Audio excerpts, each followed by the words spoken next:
United Kingdom has said that they will be sending M270 rocket launchers to Ukraine to combat the Russian army.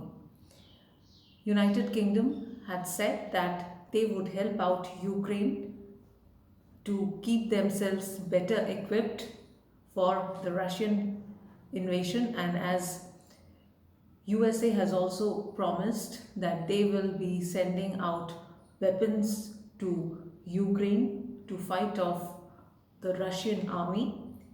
United Kingdom has now revealed that they will be sending M270 rocket launchers to Ukraine, which can hit the target to about 80 kilometers away approximately.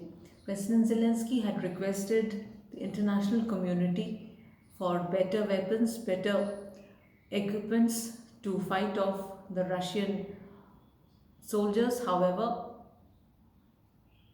not all countries were able to help out Ukraine. However, USA has promised them with weapons, and now UK has revealed that they will be sending the rocket launchers very soon, so that the Ukrainian army is also in a better position to fight away the Russian army, which is way better equipped with high tech weapons and are in a better position to move ahead in Ukraine. And we have seen how they have captured the Ukrainian cities and are still going on with their intense attacks. Stay updated with me. Thank you.